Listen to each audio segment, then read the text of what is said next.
Fellow Statcan, today I'm going to respond to a few claims that were brought up in a video titled Emergency Debate, They Lied About the Economy Recovering, Is a Financial Apocalypse Coming? From the channel, The Diary of a CEO. Link in the description for full context. Disclaimer, this is the only video I have seen from the channel, and from what I can tell, Gary Stevenson and Daniel Priestley are guests on the show, and the channel host was attempting to act as a debate moderator, although this was more of a conversation rather than a formal debate.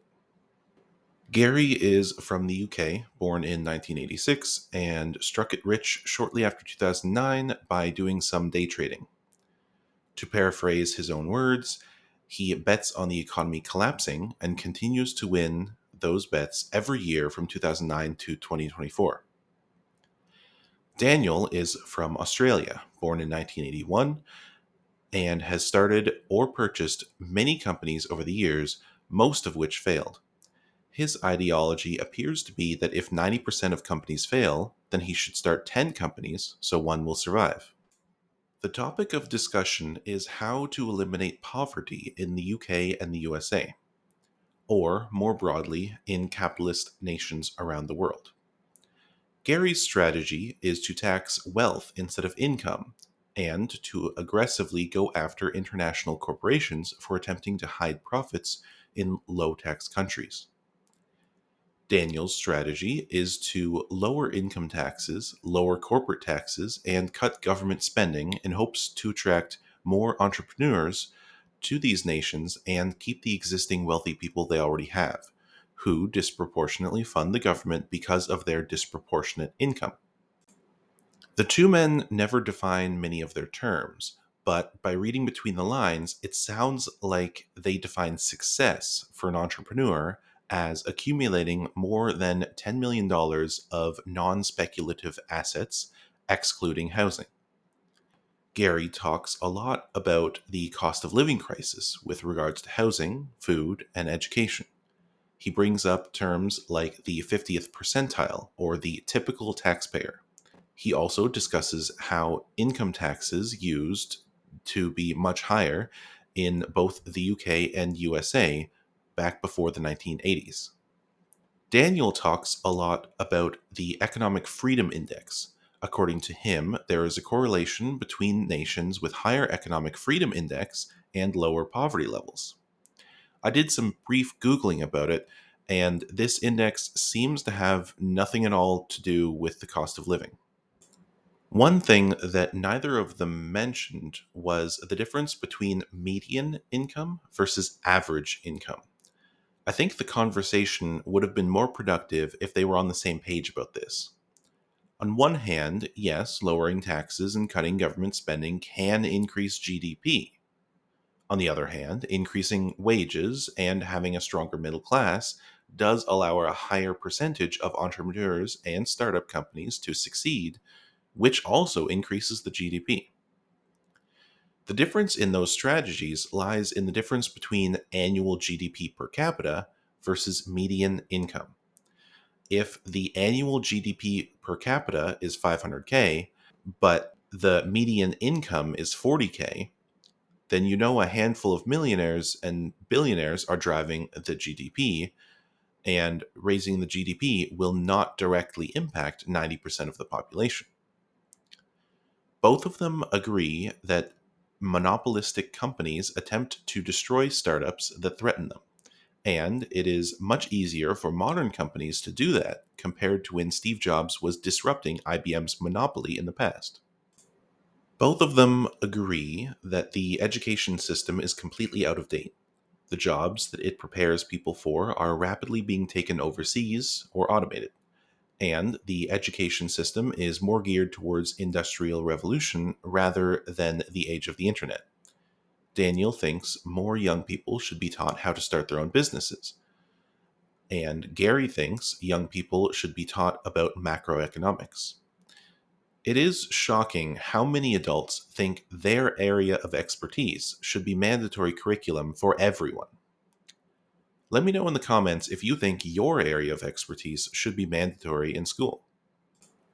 Gary attempts to make the point that the economy wouldn't function if everyone tried to start their own business. But the words never fully come out, and Daniel continues to respond to other topics instead of inferring this. One point that I appreciate Daniel bringing up is that, quote, wealth has never been more mobile, unquote. Both of them agree that it is idiotic that a British manufactured product can be sent from a British warehouse to a British household with the revenue and profit being considered part of Luxembourg or another low tax nation. They bring up Facebook and Amazon as key examples of this. Gary says that the government needs to crack down on this. Otherwise, all the wealth of these nations will slowly funnel away. Daniel rejects this idea because the crackdown would be impractical. Gary mentions that China already does this for companies that operate inside its borders. This is one of the many points that are left unaddressed in the conversation. Daniel insists that a wealth tax on individuals or companies will cause wealthy people to flee the country, since it is easier to relocate now than it has been in the past, especially for companies that operate online, which is an increasingly large percentage of the economy. Furthermore, Daniel insists that poor people who would become entrepreneurs will also flee the country before starting their businesses.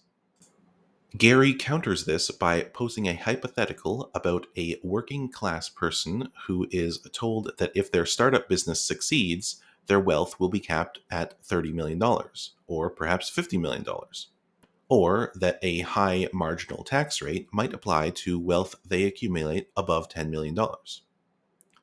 To Gary, it seems silly that any working class or even middle class person would let those things impact their decision, especially considering 90% of startup companies fail.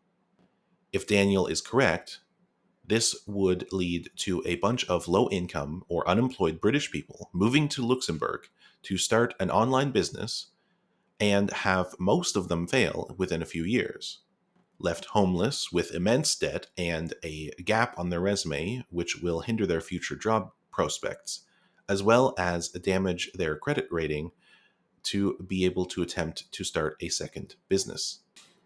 Daniel insists that if at least 1% of entrepreneurs succeed, remember our earlier definition of success, then that's enough income tax to make up for the other 99% who go bankrupt and unemployed.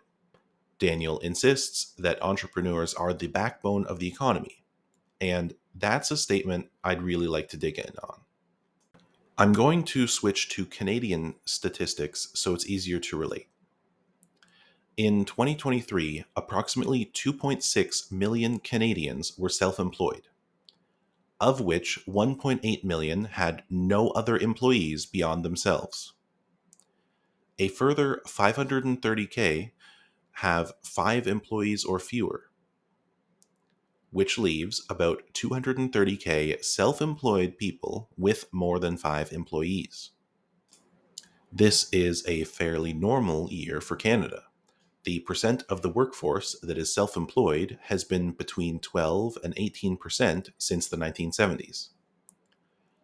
Also, probably irrelevant, but I thought it was interesting, of the 2.6 million self-employed Canadians, only 973K of them had an incorporated business. The gig economy and companies attempting to imagine their workers are independent contractors, cough, cough, Uber, cough, cough, have artificially inflated the self-employed numbers. But if we focus on that 230K people with more than 5 employees, it should rule out anyone just doing a paper route or delivering Amazon packages. It's difficult to gauge exactly what percent of the economy these 230K people compose. So I'll pivot to some numbers. If you haven't played around with the Statcan website yet, I encourage you to do so. They have so many datasets and filters that you can apply. It is much better than trying to rely on the media to give you anything. For example, this chart shows in thousands how many people are in each age bracket and shows if they have income from employment or total income, which could be investments. Would you be surprised to see that over 500K Canadians between the ages of 25 and 34 had income but not employment income in 2022? Who are these people?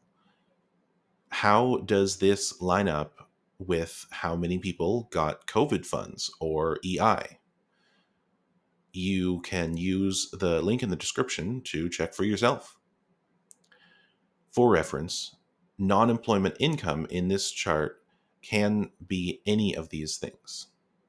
Considering the numbers from 2018, we have over 500K people in the 25 to 34 group, almost 600K in the 35 to 44 group, almost 600K in the 45 to 54 group, over 1.3 million in the 55 to 64 group, which I'm guessing includes a bunch of early retirement people, and over 4.4 million in the 65 and over group.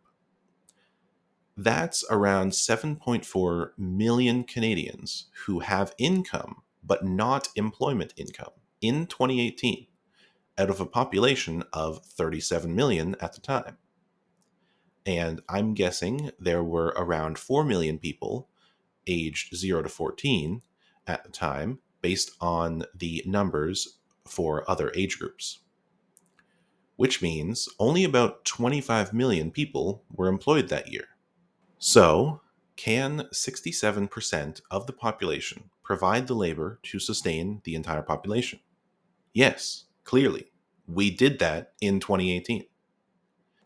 I guess that is a little off track. I was talking about entrepreneurs and business startups. Are they really the backbone of the economy? How many of those 25 million employed people in 2018 were employed by entrepreneurs and startups? Just for fun, here's some dollar values from the same 2018 and 2022 data. There are very few times when I get to use words like always or never, but looking at this data, it appears that median income is always lower than average income. This isn't a trick of math. Median can be higher or lower than average, depending on which numbers are in the dataset. Median is just the middle number when listed least to most. The average of 1, 50, and 105 is 52, while the median is 50. The average of 1, 50, 99 is 50, while the median is also 50, so they can be equal. The average of 1, 50, 90 is 47, while the median is 50. There are a few ambiguous words that we'll need to define to fact check this claim that entrepreneurs are the backbone of the economy. What do we mean by the economy? GDP? Would one person with $400 billion in a country of 40 million homeless people count as the economy? If eggs cost $100 per egg and bread costs $100 per loaf, while wages are still at $15 per hour, except for a few hundred millionaires and a handful of billionaires, then is the economy doing well? If two billionaires each pay each other $1 billion retainer fee or consultant fee each year, then the GDP of just them is $2 billion, even though nothing of value was created. What is meant by the backbone of the economy? A body can't function without many things, a backbone included. Nobody ever talks about the lungs of the economy. It seems like the backbone of the economy could mean the foundation upon which muscle rests. A strong economy usually means high GDP, and a weak economy usually means low GDP.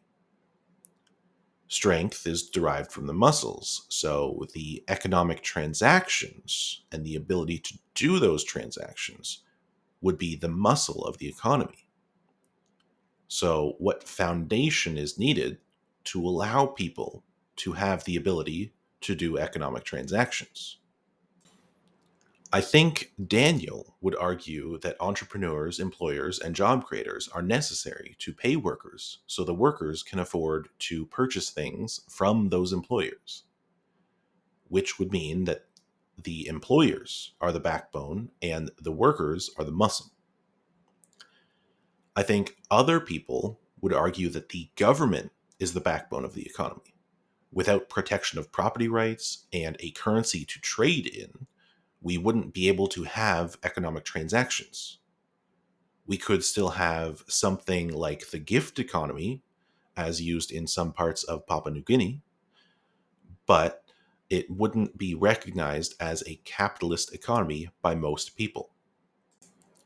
How are we defining entrepreneurs? Uber drivers probably don't count, but what about self employed people with no employees? They certainly are not job creators, but maybe they fall under someone's definition of entrepreneur. If somebody founds a company and hands it down to their children, do their children count as entrepreneurs? According to ISED, which cites Statscan, in 2022, there were nearly 1.2 million small businesses, defined as 99 employees or fewer, 23,000 medium businesses, and 3,000 large businesses. With the self employment figures we went over earlier, many of those small businesses have no employees beyond the owner. Of the 2.6 million self employed people, only 230,000 have 5 or more employees. We don't know how many of the self employed people count as small businesses, but we do know that under a million were incorporated. Let's give them the benefit of the doubt and assume that all the self employed people with 5 or more employees count as small businesses. And then the remaining million or so small businesses are those self employed people with no employees. Now we're in speculation land. We know 25 million people were employed, and we're trying to figure out how many of them were employed by entrepreneurs. 1 million self employed that don't have any employees can be excluded. 230K entrepreneurs with between 5 and 99 employees. Then 23,000 medium businesses with 100 to 499 employees. And 3,000 businesses with more than 500 employees. Hypothetical 1. On average, 2,000 employees per large business, 285 employees per medium business, 50 employees per small business. Entrepreneurs would employ 45% of the workforce. Hypothetical 2. On average, 3,000 employees per large business, 155 per medium business, 50 per small business. Entrepreneurs would employ 45% of the workforce. Hypothetical 3. On average, 5,000 employees per large business, 295 per medium business, 10 employees per small business. Entrepreneurs would employ 9% of the workforce. Speaking from experience, some small businesses purposefully keep their workforce under 50 to avoid union laws. I'm sure some of these 230K entrepreneurs have more employees than that, but I've also read that over 3/4 of small businesses have fewer than 10 employees. So I'm not comfortable putting a hypothetical average number of employees per small business above 50. I'm also not comfortable putting the average below 10 because I've already lumped out people with 5 or fewer employees into a separate category in my calculations, which in this math means that small businesses cannot mathematically be responsible for more than 45% of the workforce and no less than 9%.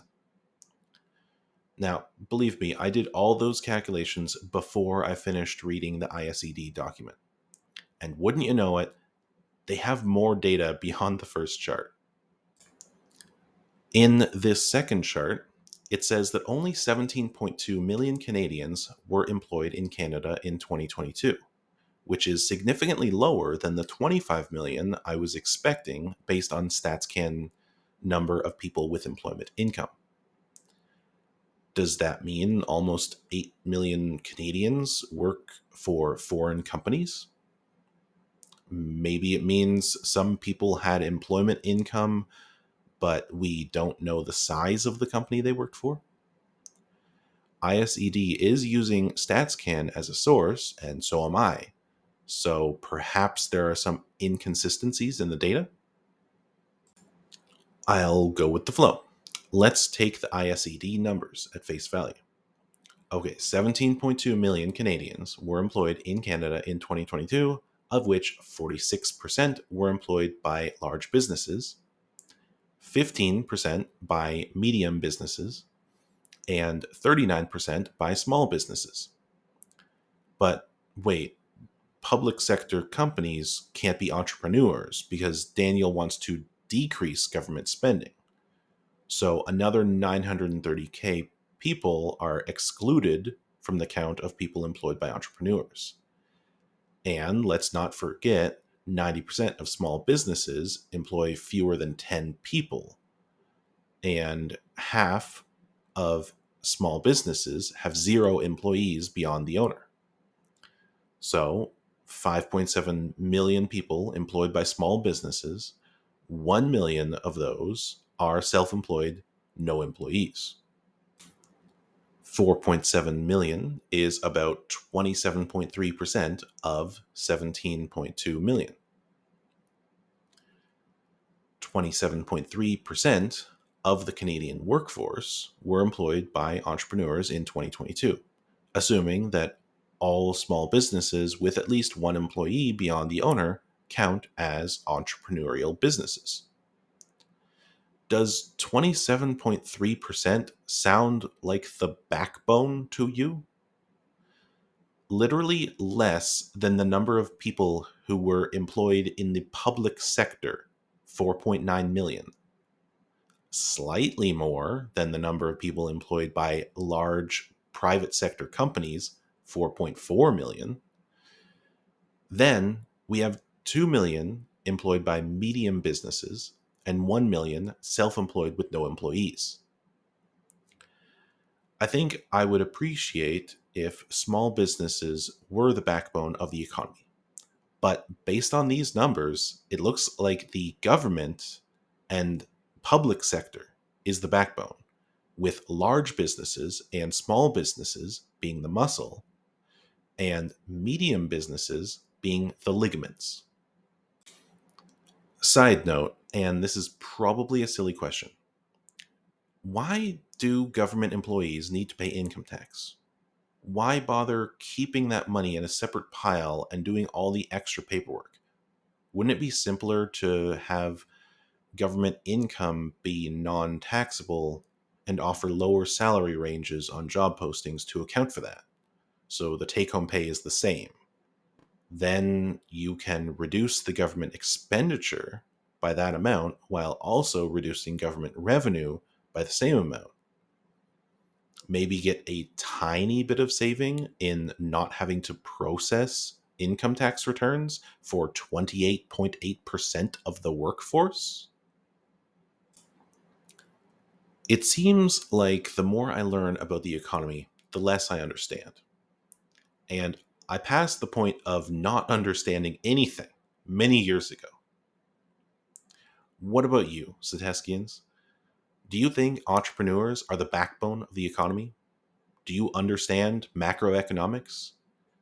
Do you know why there were more people with employment income than there were employed in 2022? Let me know in the comments or with a reply video.